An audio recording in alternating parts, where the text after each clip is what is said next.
Good morning student. आज की video में हम हमारा जो पिछली वीडियो का जो टॉपिक चल रहा है अनुसूची, उसको ही आगे कंटिन्यू करते हैं।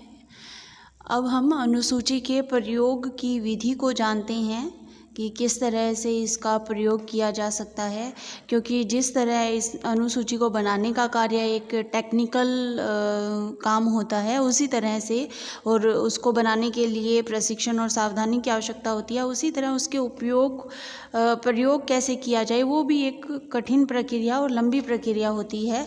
इसको जानते हैं कि किस तरह से इसका प्रयोग करना चाहिए। इसमें है सबसे पहले उत्तरदाताओं का चयन। अनुसूची के प्रयोग करने में सबसे पहले उत्तरदाताओं का चुनाव करना होता है। उत्तरदाता ही अनुसूची को भरने का कार्य करते हैं। यहाँ चुनाव जनगणना पद्धति से अथवा निर्देशन प्रणाली के आधार पर किया जा सकता है उत्तरदाताओं का चुनाव, और चुने हुए व्यक्तियों के नाम, पते, उनके संबंध में अन्य प्राथमिक सूचनाओं को लिख लिया जाना चाहिए।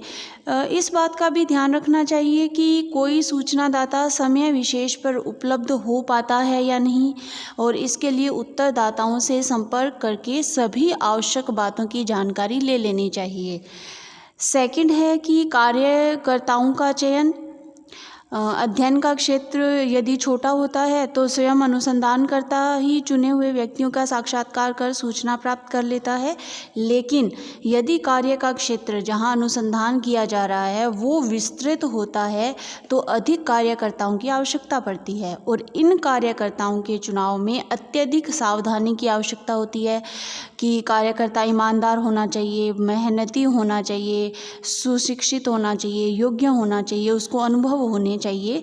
क्योंकि यदि लापरवाह कार्यकर्ता चुने जाएंगे और उनके द्वारा अनुसूचियां भरी जाएंगी या साक्षात्कार करके सरल उत्तरों को पूछकर शेष को वो स्वयं भी लिख सकते हैं, इससे अध्ययन की जो सत्यनिष्ठता प्रमाणित नहीं हो पाती है और जो उद्देश्य होता है वो सही से नहीं प्राप्त हो पाता है।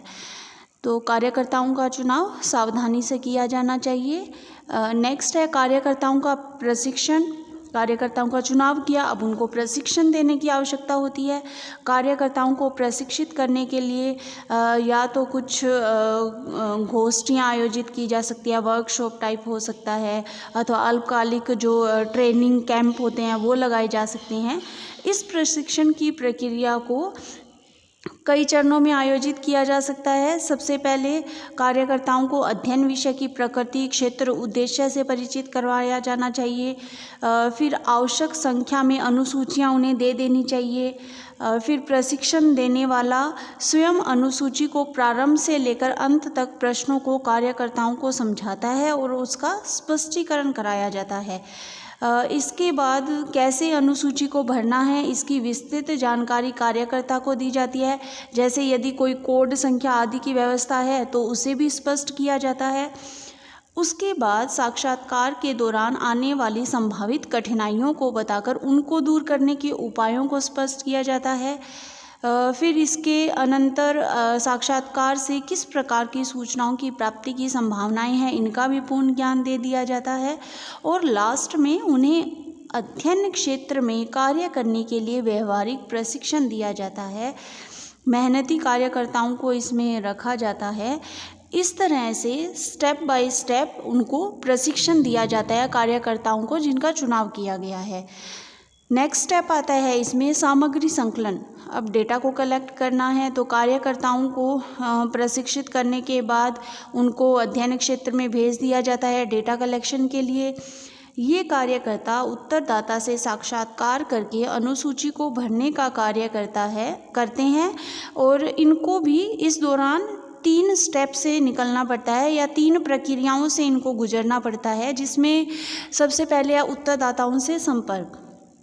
साक्षात्कार की सफलता उत्तरदाता से संपर्क स्थापित करने की प्रकृति पर निर्भर होती है।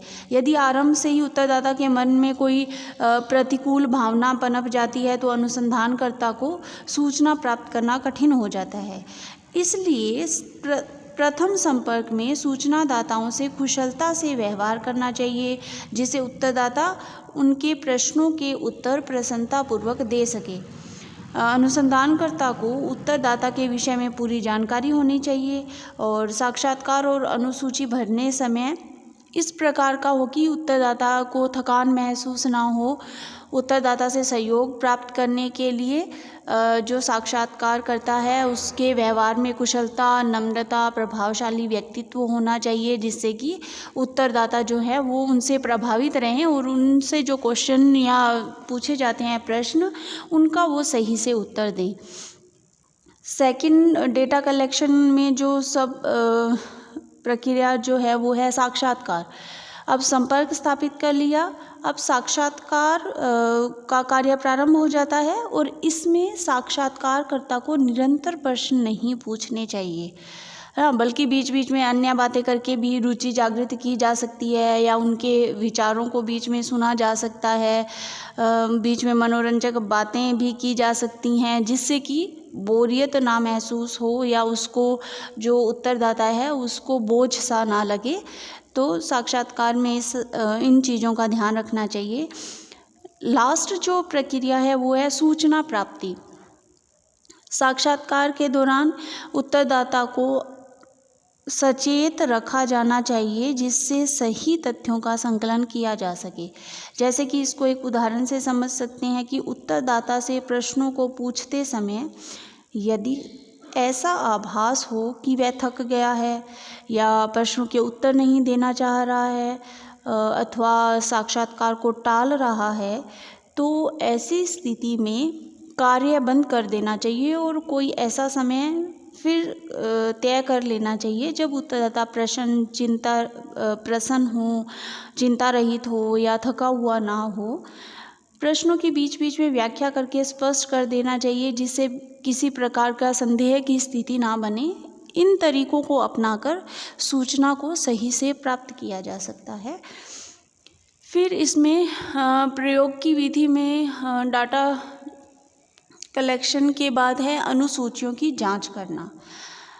जब किसी बड़े क्षेत्र में या बड़े पैमाने पर अनुसंधान का कार्य किया जाता है तो कार्यकर्ता अपनी अपनी अनुसूचियों को भरकर अनुसंधानकर्ता के पास भेज देते हैं और तब उनकी सही से जांच करना आवश्यक होता है। और जांच के लिए कुछ अनुसूचियां निदर्शन के रूप में छांट ली जाती है और अनुसंधानकर्ता स्वयं अध्ययन क्षेत्र में जाकर भरी हुई अनुसूचियों की जांच करता है। यदि जांच के दौरान जो संकलित तथ्य हैं उनमें अत्यधिक भिन्नता पाई जाती है या अंतर पाया जाता है या अंतर थोड़ा बहुत दिखाई देता है, तो समय परिवर्तन के कारण उस अंतर को मानकर उसे स्वीकार कर लिया जाता है और इस तरह से उनकी पुनः जांच की जाती है, जो अनुसूचियां या जो डेटा कलेक्ट किया गया है उनकी। लास्ट जो प्रयोग की विधि की प्रक्रिया है वो है अनुसूची का संपादन करना, एडिटिंग करना। इसमें भी 3 प्रक्रियाएं हैं। सबसे पहले अनुसूचियों का वर्गीकरण करना है। अब जो अनुसूचियां भरी गई हैं उनको व्यवस्थित ढंग से लगा दिया जाता है। अनुसूचियों को व्यवस्थित करने के लिए उनका वर्गीकरण करना होता है। प्रत्येक कार्यकर्ता द्वारा भरी गई सूचियों को अलग अलग फाइल में व्यवस्थित ढंग से लगा दिया जाता है। फाइलों पर नाम की चिट लगा दी जाती है, जिस पर उत्तरदाता की संख्या, स्थान, क्षेत्र आदि सब अंकित होते हैं। फिर सेकंड इसमें है कि प्रविधियों की जांच, यानी जो एंट्रीज की गई है उनकी जांच करना। इसमें ये देखना होता है कि प्रश्नों के उत्तरों के खाने सही सही भरे हैं या नहीं, कोई जो खाना है वो रिक्त तो नहीं रहा है अथवा उसमें गलत स्थान पर तो सूचना नहीं भरी गई है। इन त्रुटियों का सुधार करना होता है। यदि अपने स्तर पर जांच नहीं हो सकती तो उसे अनुसंधानकर्ता को उत्तरदाता से मिलकर वास्तविक तथ्यों को प्राप्त करना होता है। और साथ ही यदि अनुसूची स्पष्ट भरी हुई नहीं होती तो उसे दोबारा भरना होता है। लिखावट की खराबी होने पर किसी अन्य से भरवाया भी जा सकता है। लास्ट जो प्रक्रिया है अनुसूची के संपादन में, एडिटिंग में, वो है संकेतन, कोडिंग करना। सारणियन के कार्य को सरल बनाने के लिए संपादक को संकेतन कोडिंग अथवा कोड नंबर डालने का कार्य करना होता है और इसके लिए जो समस्त उत्तर है उनको निश्चित भागों में वर्गीकृत करना, वर्ग का नंबर उत्तर के स्थान पर डाल दिया जाता है। इस तरह से जो अनुसूची बनाई जाती है उसको प्रयोग में लिया जाता है। इसके आगे हम अनुसूची की उपयोगिता क्या है। अनुसूची बना ली है, उसमें उत्तरदाता जो अनुसूची को जो कार्य करता है उनको प्रशिक्षण दे दिया, उनके आधार पर डेटा भी कलेक्ट कर लिया, लेकिन इन सब की क्या उपयोगिता है, अनुसूची कितनी उपयोगी है अनुसंधान में, उसको जानते हैं। जिसमें